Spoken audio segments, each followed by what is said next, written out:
Hello and welcome. You're watching WION Fineprint. I'm Molly Gambhir. The U.S. Secretary of State Antony Blinken is holding a meeting with his counterparts from Japan, Australia and India as part of the Quad grouping. This meeting is the first of the informal group under Joe Biden's administration. Joe Biden's administration has already discussed its future role in bilateral calls with the members. Listen in. Secretary Blinken and his counterparts from Japan, Australia, and India will speak together. The Quad, as it's known, and this discussion with the Quad foreign ministers is critical to advancing our shared goals of a free and open Indo-Pacific and rising to the defining challenges of our time, including coordinating our efforts on COVID-19 response, as well as climate change.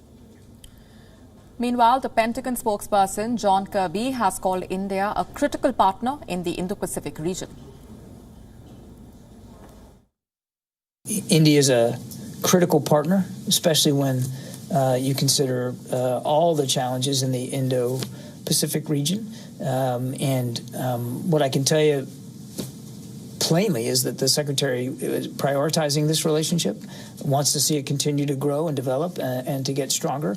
And he looks very much looking forward to working on initiatives to do just that. Indian Prime Minister Narendra Modi has tweeted, meanwhile, that he has spoken to the Australian Prime Minister and reiterated the commitment to consolidate their comprehensive strategic partnership. He added that he looks forward to working together for peace, prosperity and security in the Indo-Pacific. The Quad grouping is seen as part of efforts to balance China's growing military and economic power in the region, coordinating efforts on the COVID-19 response as well as tackling climate change. Also on the agenda, the first Quad meet was held in 2019 in New York, where each country released statements that mentioned that they had their reasons for staking claims in the region. China's aggressive behavior in the Indo-Pacific has significantly abetted the group to grow in purpose, intention, shape and structure. Japan had hosted an in-person meeting of the Quad foreign ministers in October last year. The four countries also held their largest joint naval exercise in over a decade. Biden and Indian Prime Minister Narendra Modi agreed during a telephonic conversation last week to strengthen Indo-Pacific security through the Quad. The Biden administration has continued its tough approach on China, and the grouping of the four major Indo-Pacific countries will boost the narrative.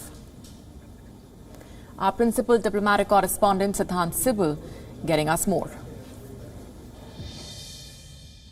The third meeting of the Quad foreign minister is a significant development, a development that shows that Quad as an idea is here to stay, and a reaffirmation of Washington towards Quad. We know that the Quad meeting is happening within 1 month of Joe Biden taking oath as the President of the United States. So clearly a continuation of policy when it comes to former President Donald Trump, who had talked about it much, the Indo-Pacific vision largely, and of course in that comes Quad.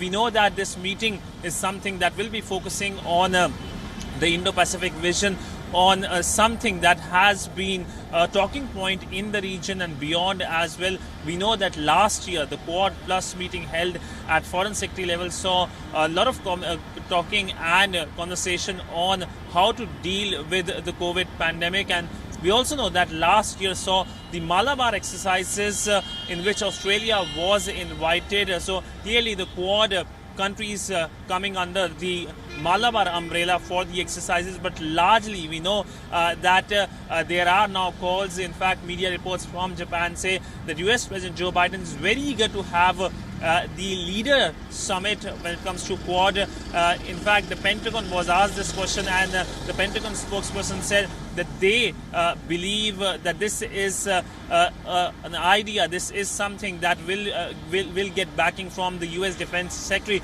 But largely we know that the entire meeting is coming at a time of increasingly aggressive China. In fact, even as the Quad foreign ministers met, the disengagement is still underway. The first phase of disengagement at the Pangong Lake, and clearly the aggressiveness shown by China has brought these countries together towards this idea, the idea which is much talked about now, and China sees very suspiciously. With video journalist Neeraj Patel, Siddhant Sibal for WION in New Delhi.